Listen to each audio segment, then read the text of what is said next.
अस्सलाम वालेकुम वरहमतुल्लाहि वबरकातुहू। जी तो नाजरीन, आज का टॉपिक है जहन्नम से बचाओ और अपनी औलाद की तरबियत।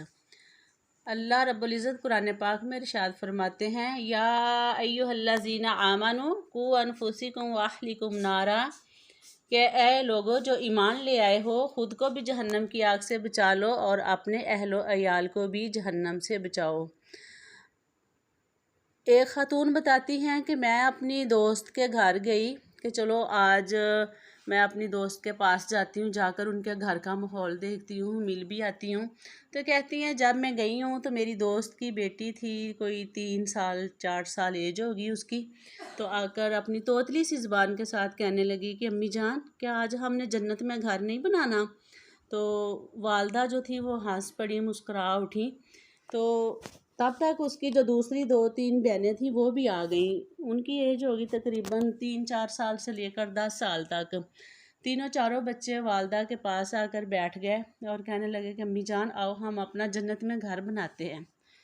तो मेरी वो दोस्त कहने लगी, मुस्कुरा उठी, कहती बहना आप भी देखोगी कि हम जन्नत में घर कैसे बनाते हैं।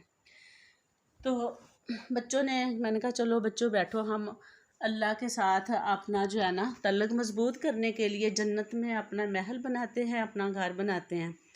तो वालदा ने साथ साथ जो थी वो सूरह अखलास पढ़ी, 10 दफ़ा सूरत अखलास पढ़ी। तो फिर सब ने कहा अल्हम्दुलिल्लाह हमारा जन्नत में घर बन गया। माँ भी बड़ी खुश है, बच्चे भी बड़े खुश हैं कि हमने आज जन्नत में घर बना लिया। तो जब उन्होंने जन्नत में घर बना लिया, बड़े खुश हो गए, तो उनकी वालदा ने पूछा, बेटा अब आप जो जन्नत में महल तैयार कर चुके हो, अब आप इस घर में क्या रखना पसंद करोगे? तो बच्चे कहने लगे, अम्मी जान हम अपने घर को बहुत ज़्यादा ख़जानों के साथ, बहुत ज़्यादा चीज़ों के साथ मज़य्यन करेंगे। जन्नत की जो सबसे ज़्यादा खूबसूरत चीज़ें हैं ना वो हम अपने महल में रखना चाहेंगे। तो फिर वालदा ने कहा कि चलो बेटा फिर हम पढ़ते हैं ला हौला वला कुव्वता इल्ला बिल्लाह। तो सारे बच्चों ने ला हौला वला कुव्वता इल्ला बिल्लाह पढ़ा। तो इसका मतलब है कि ये वो अज़कार हैं जो मतलब कि जिनको जन्नत का ख़जाना कहा गया है, जन्नत की चाबी कहा गया है। तो उन्होंने फिर वो पढ़ा। फिर कहते हैं कि हम अब चाहते हैं कि हम ना कभी प्यासे ना रहें, जब हम जन्नत में जाएं तो हमें कभी प्यास ना लगे। तो बच्चों ने कहा कि चलो अब हम पढ़ते हैं, हम नबी सल्लल्लाहु अलैहि वसल्लम दुरूद इस्लाम भेजते हैं। सब ने दुरूद इब्राहिमी पढ़ा। चलो जी अब हमें हौज़ कौसर से पानी भी नसीब होगा और हम कभी भी जन्नत में प्यासे नहीं रहेंगे। तो नाजरीन, ये बात शेयर करने का मतलब ये है कि जो दीनी माएँ होती हैं वो घरों के अंदर अपने बच्चों की तरबियत कैसे करती हैं। तो वो जो ख़ातून थी कहने लगी कि मैंने अपनी दोस्त से सवाल किया कि ये आपके माइंड में कैसे चीज़ आई कि आप बच्चों को ये चीज़ें बताएं। तो कहने लगी जो मेरे बच्चे थे वो कार्टून बहुत ज़्यादा देखते थे। तो वो जब कार्टून के अंदर वो बड़े बड़े घर देखते, महल देखते, तो कहते कि हमारा भी ऐसा घर होना चाहिए। फिर मैंने उनको कहा कि चलो बेटा हम भी ना हर रोज़ अपना एक महल तैयार किया करेंगे, हम अल्लाह के पास जन्नत के अंदर ऐसे खूबसूरत घर बनाएंगे कि उन जैसा घर कहीं भी नहीं होगा। तो फिर ये नबी सल्लल्लाहु अलैहि वसल्लम की हदीस भी है कि जिसने 10 दफ़ा सूरत इखलास पढ़ी उसका जन्नत में एक घर बन गया। तो जब सारी माएँ बच्चों के साथ ये टॉपिक शेयर करेंगी तो बच्चों के अंदर जज्बा पैदा होगा, बच्चों के अंदर एक जुनून पैदा होगा कि हम मुकाबले में अपने घर तैयार करेंगे।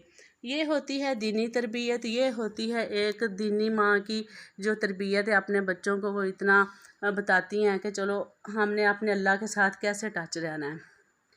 तो फिर जब जन्नत में घर बन गया, फिर बच्चों को ये बताया कि अब इन घर को जो है प्यारे प्यारे घर, इनको मज़य्यन कैसे करना है, इन महल्लात को खूबसूरत कैसे बनाना है, इनके अंदर हमने कितना प्यारा फर्नीचर रखना है, मतलब हम अपने घर में बड़े बड़े ख़जाने कैसे जमा कर सकते हैं। तो फिर वालदा ने कहा कि चलो ला हौला वला कुव्वता इल्ला बिल्लाह पढ़ते हैं। इसका मतलब ये है कि अल्लाह के अलावा अच्छा और बुरा करने की ताकत नहीं है, मगर जो अल्लाह चाहे। तो मतलब ये जन्नत का वो ख़जाना है जो हम चलते फिरते अपनी ज़ुबान पे ला सकते हैं।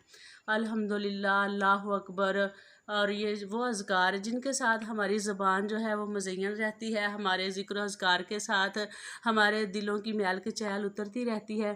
तो एक مذہبی عورت کو، ایک مسلمان خاتون کو چاہیے کہ اپنے بچوں کی تربیت، جس طرح کے حالات چل رہے ہیں، جس طرح کا ماحول ہے، ہم سب ماؤں کو چاہیے، ہم سب بہنوں کو چاہیے، ہم سب بیٹیوں کو چاہیے کہ ہم اپنا فرض نبھائیں کہ ہم نے بچوں کی تربیت کیسے کرنی ہے، اور دنیاوی چیزوں سے ان کو ہم نے کیسے اسلام کی طرف موو کرنا ہے، تاکہ ہم ایسا جو ہے معاشرہ تیار کر سکیں، آنے والی ایسی نسل تیار کر سکیں کہ جن کے دل کے اندر دنیا کی محبت کے بجائے آخرت کی محبت ہو، تاکہ ہمارا اللہ ہم سے راضی ہو اور ہم بھی اپنے اللہ کے سامنے سرخرو ہو سکیں کہ یا اللہ گئے گزرے دور کے اندر ہم نے اپنی بچوں کی تربیت جو تھی وہ اسلام کے مطابق کی تھی۔